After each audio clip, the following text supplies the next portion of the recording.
There's a continuity there. So Van Buren Street in 1907 was a place a bootlegger would have called home. Van Buren. And according to Tim, not widely known information.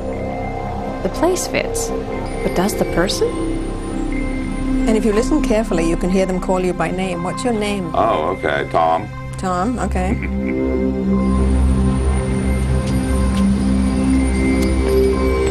If Bill really did live a life as Tom Jenkins, there'd be some record of him. I need help finding documents, and I'm counting on genealogist Craig Fancook to give it to me. I'm trying to find out if there was a man named Tom Jenkins that lived in Chicago between 1907 and 1945. It's in your realm of possibility? Oh, absolutely, no problem. There's all kinds of different sources that I can use, from censuses to city directories, even probate and property records to take a look at. There's a lot of stuff that we can look into to see if we can find this guy for you.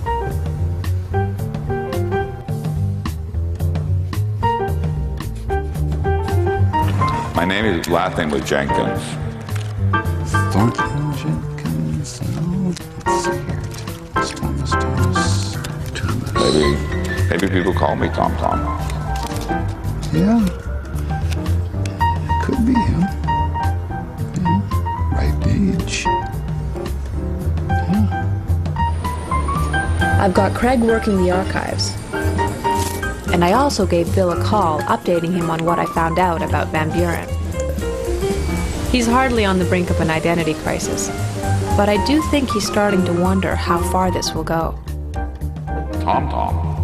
I want to say Tom Tom.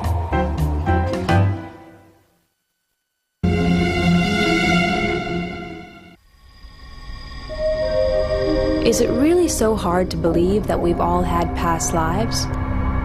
Sometimes I think it's just another story we made up, something to console ourselves in the face of death. At other times I think everything in nature transforms and continues. Why wouldn't human beings? That's why I'm in Chicago, searching for a man named Tom Jenkins. I want to say Tom Tom.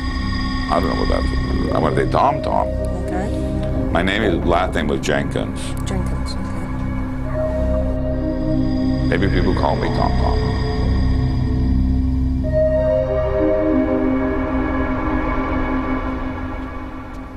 This morning I find out that the results from the genealogy search are in.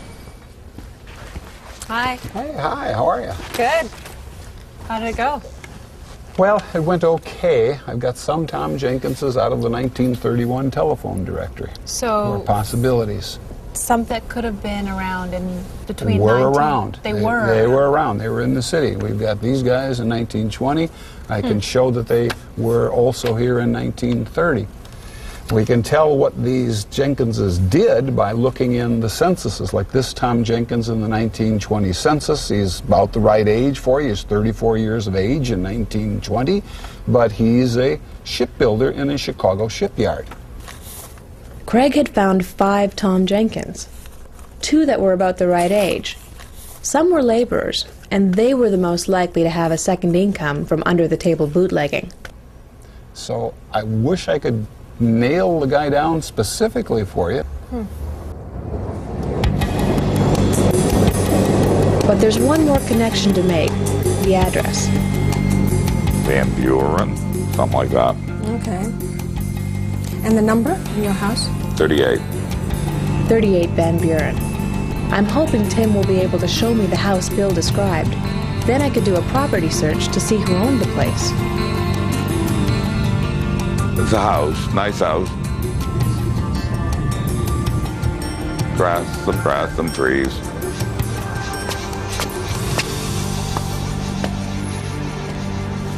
Should be right about in here. What are you doing? What was that? What was the move? Well, I'm actually counting off the space that there would be my address numbers from the corner, because 38 wasn't at the corner. But still, to get you as close to the spot as we can, this is probably the best I can do for you. To get us to 38 Van Buren. Tim assures me this piece of Chicago was never grass and trees.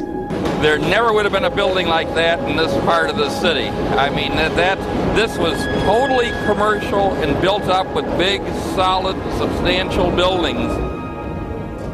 38 Van Buren had always been a commercial property, never the house Bill described.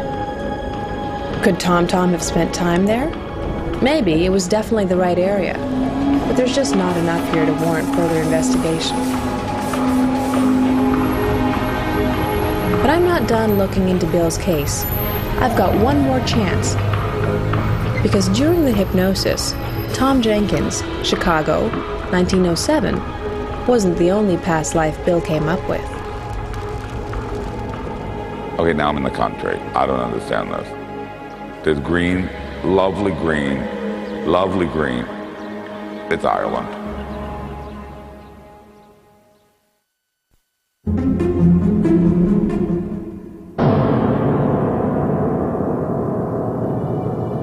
If we have lived a million different lives, wouldn't some of those memories travel with us? Maybe coded somewhere in our DNA, somewhere that we don't even know exists? In this case, is it Bill's subconscious? Okay, now I'm in the country. I don't understand this. I'm in the country. Okay. There's green, lovely green, lovely green.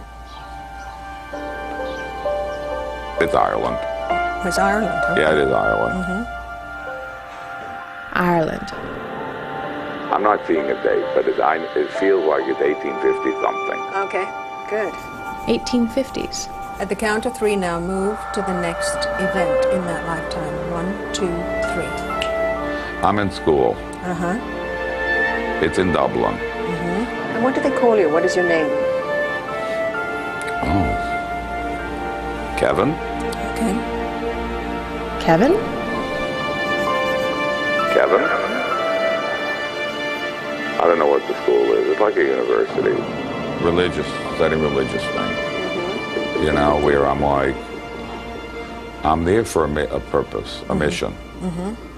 There's a very definite sense that I'm there for a reason. I'm there. I'm like, really have so much purpose. What do you have on the desk? Is there a desk? I gotta look. Books. Yates. A Bible.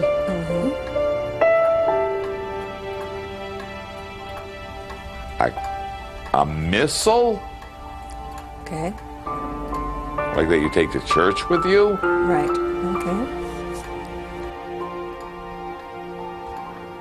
I don't think that, even though I have those things on my desk, I don't think I'm a religious person. I think that I'm there to get rid of some of the myths, get rid of some of the bad things about religion. I think I'm there studying that to free people from the dogma. The dogma. The dogma.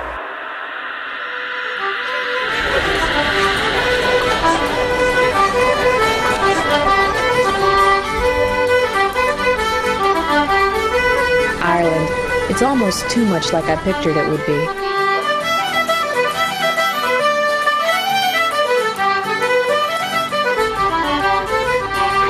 There's pockets that still seem like it's the 1850s.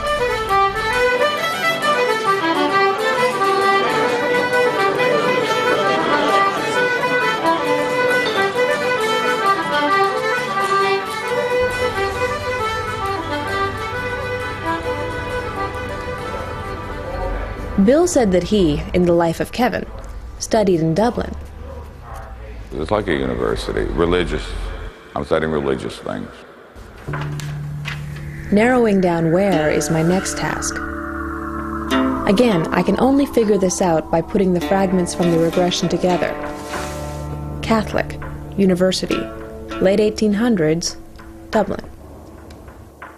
Once again, I need help. All my Irish contacts told me to get a hold of Tommy Graham. He's a Dublin historian, and when I explained to him what I was trying to do, he insisted we meet here, in front of University College. So he'd placed himself at a school in Dublin. It was religious, neither in the city nor in the country, there for a purpose, there to study, perhaps writing a book. On his desk, he described that there was a Bible, a missal, and a book of Yeats.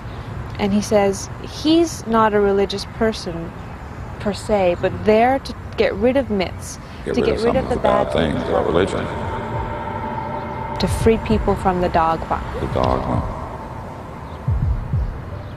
So given that as the